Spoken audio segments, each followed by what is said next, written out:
Paz do Senhor a todos os participantes desse grupo.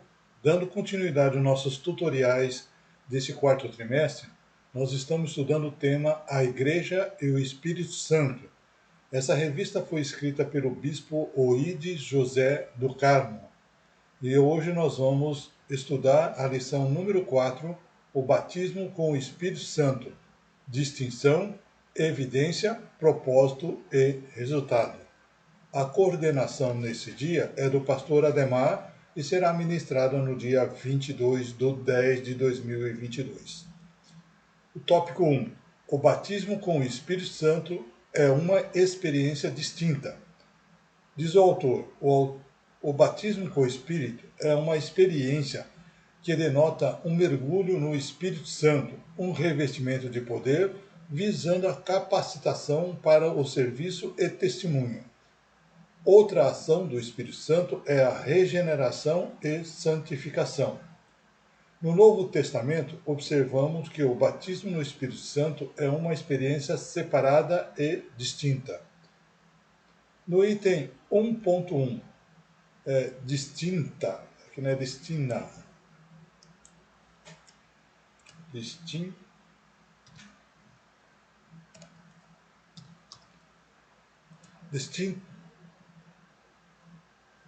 só um minutinho aqui, deixa eu verificar aqui, só um segundo. Eu estou corrigindo aqui, só um minutinho. Nós estamos na lição número 4, o item é 1. Só um minutinho aqui.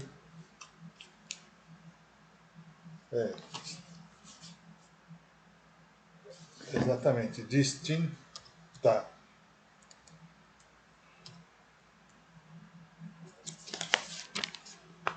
Distinta da regeneração. A regeneração é mais uma obra do Espírito Santo. Em João 3, de 1 a 8. E havia entre os fariseus um homem chamado Nicodemos, príncipe dos judeus. Este foi ter a noite com Jesus e disse-lhe: Rabi, bem sabemos que és mestre vindo de Deus, porque ninguém pode fazer esses sinais que tu fazes se não for com ele. Jesus respondeu e disse: na verdade, te digo, que aquele que não nascer de novo não pode ver o reino de Deus. E disse-lhe Nicodemos: como pode um homem nascer sendo velho? Pode, porventura, tornar a entrar no ventre de sua mãe e nascer? Jesus respondeu: na verdade, te digo que aquele que não nascer da água e do Espírito não pode entrar no reino de Deus. O que é nascido de carne é carne, o que é nascido de Espírito é Espírito. Não te maravilhes de ter dito, necessário vos é nascer de novo. O vento assopra onde quer e ouves a sua voz, mas não sabe de onde vem e nem para onde vai. Assim é todo aquele que é nascido do Espírito. Aí Tito 3:5. Porque por esta causa te deixei em Creta, para que pusesse em boa ordem as coisas que ainda restam, em cidade estabelecer-se presbítero como te mandei. Só um minutinho, deixa eu confirmar aqui. É isso mesmo. Não sei por que o autor citou essa colocação, né? Mas é essa aí, né? Que não tem muito a ver com a regeneração aqui, né?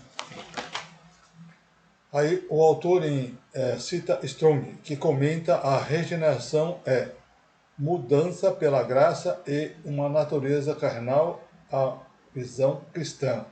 O Espírito cria de novo, de maneira instantânea, a natureza interior, gerando novamente.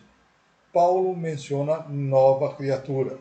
2 Coríntios 5,17. Assim que, se alguém está em Cristo, nova criatura é. As coisas velhas já passaram e eis que tudo se fez novo. Pedro diz aqui, nos regenerou de novo e sendo de novo gerado. 1 Pedro 1,3. Bendito seja o Deus e o Pai de nosso Senhor Jesus Cristo, que segundo a sua grande misericórdia nos gerou de novo para a sua viva esperança, pela ressurreição de Jesus Cristo dentre os mortos. 1 Pedro 1, 23. Sendo de novo gerado, não de semente corruptível, mas da incorruptível pela palavra de Deus, viva e que permanece para sempre. João também descreve, aqui ó, João descreve o que são feitos filhos de Deus. São não nascidos e nem de sangue e nem de vontade da carne, mas de Deus. 1 João 12, 13. Mas todos os que recebem, deu-lhes o poder a serem feitos filhos de Deus, aos que creem no seu nome, os quais não nasceram de sangue e nem da vontade da carne e nem da vontade do homem, mas de Deus. É o Espírito Santo operando na vida de um ser humano que ouve a mensagem do Evangelho e se arrepende. Aí no tópico do comentarista, né, o autor cita aqui o pastor Paulo César Rosa de Mello, que diz: a ação do Espírito Santo na vida do pecador tem como objetivo esclarecer as verdades de Deus, mostrando-lhe a graça, a misericórdia e o amor de Deus expresso no sacrifício do Calvário. Com a queda, o homem passou a ser dominado pela natureza pecaminosa, vivendo uma vida desconexa com a verdade divina. O homem corrompeu tanto que é qualificado como filho da ira, em Efésios 2, 3, entre os quais todos nós também antes andavam nos desejos da nossa carne, fazendo a vontade da carne e dos pensamentos, e éramos, por natureza, filho da ira, como os outros também. Filho da desobediência, e alguém morto em pecados e delitos. Efésios 1, 2, 1. E vós viscou, estando vós mortos em ofensas e pecado. Aí Jesus disse, né, precisamos ser perfeitos como perfeito é o nosso Pai que está nos céus. Mateus 5, 48. Sede vós perfeito como é perfeito o vosso Pai que estais no céu. Aí, o autor aqui conclui, é através do Espírito que somos regenerados, santificados e transformados para viver a vontade de Deus. No item 2.2, no item 1.2, a distinta da santificação. São diversos termos relacionados à expressão bíblica, né? Santificação, santidade, consagração, separação. A separação, o uso comum é para a separação a Deus e ao serviço. Deus nos chamou para a santificação. 1 Tessalonicenses 4, 7. Porque não nos chamou Deus para imundície, mas para a santificação. Sem a santificação, ninguém verá o Senhor. Hebreus 12, 14. Segui a paz com todos e a santificação, sem a qual ninguém verá o Senhor. O autor cita Timothy P. Jenner, na Teologia Sistemática Stanley Ort, 1997, página 4, que diz: trata-se de uma obra do Espírito Santo na vida do nascido de novo. A operação contínua do Espírito Santo na regeneração é mantida e fortalecida. O autor diz que a santificação do Espírito é produzida em nós, os salvos em Cristo Jesus. Aí, segundo a Tessalonicenses, né, diz aqui, 2,13, né? Mas devemos sempre dar graças a Deus por nós, irmãos amados do Senhor, por vós ter Deus elegido desde o princípio para a salvação e santificação no Espírito, em fé da verdade. 1 Pedro 1,2. Eleito segundo a presciência de Deus Pai, em santificação do Espírito, para a obediência e aspersão no sangue de Cristo. Graça e paz vos sejam multiplicadas. Aí no comentarista aqui no tópico, o autor aqui cita o bispo Abner Ferreira, que diz: Cremos nos dons espirituais e a necessidade de todo o discípulo de Jesus Cristo buscar a ousadia e o fervor pelo Espírito Santo para proclamar o Evangelho. O profetizar, expulsar demônio e fazer maravilhas não é atestado de santidade. É Mateus 7, de 21 a 23. Nem todo o que diz Senhor, Senhor entrará no reino do céu, mas aquele que faz a vontade de meu Pai que está no céu. Muitos me dirão naquele dia: Senhor, Senhor, não profetizamos nós em teu nome? E em teu nome não expulsamos demônio? E em teu nome não fizemos muitas maravilhas? E então lhes direi abertamente: Nunca vos conheci. Apartai-vos de mim, vós que praticais a iniquidade. E Jesus aqui falou, né? Praticais a iniquidade, o que chama Senhor, Senhor, porém continua a viver dominadas pela concupiscência da carne. A santificação é um processo em que se estende enquanto estivermos debaixo do sol.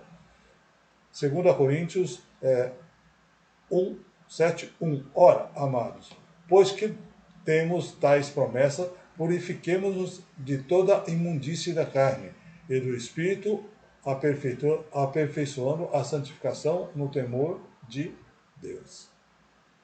Aí, para terminar o tópico 1, né, o 1.3, distinta do batismo. Batismo no corpo de Cristo.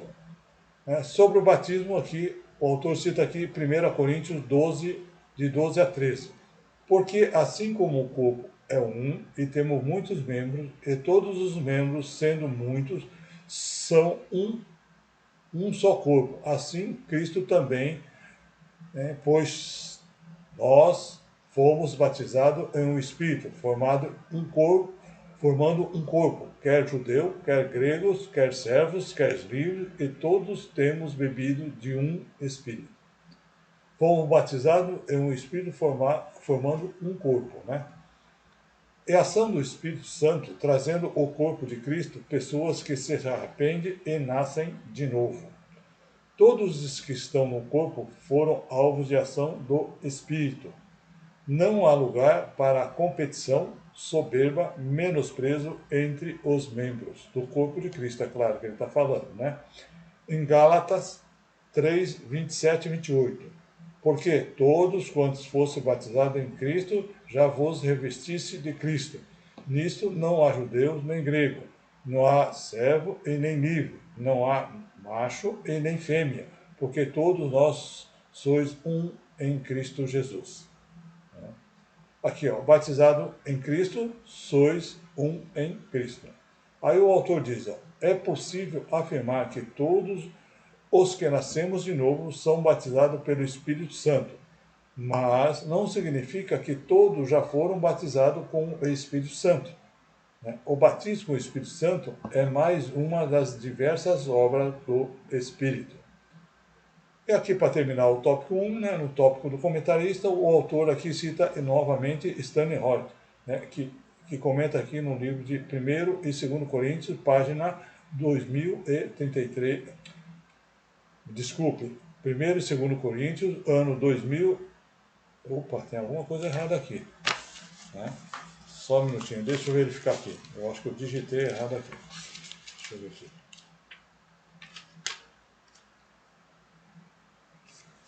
É 2033, nós estamos ainda no 2022, né? Então aqui eu digitei errado. É 2003, página 119. Né? Comenta, 1 Coríntios 12 e 13, que defende a tradução mais adequada é batizado pelo Espírito, que revela uma outra ação do Espírito Santo naquele que nasceu de novo, ou seja, inserir o mesmo no corpo de Cristo. Diferente do batismo no Espírito Santo, visa a capacitação. É que o batismo, que em 1 Coríntios 12, 13, é por um Espírito no corpo, diferente do batismo por Cristo no Espírito Santo, ocorrido no dia de Pentecostes. Bem, aqui nós terminamos então o tópico 1. Muito obrigado por assistir. aguardo tudo no tópico 2, que é a evidência física e inicial. Até lá, se Deus permitir.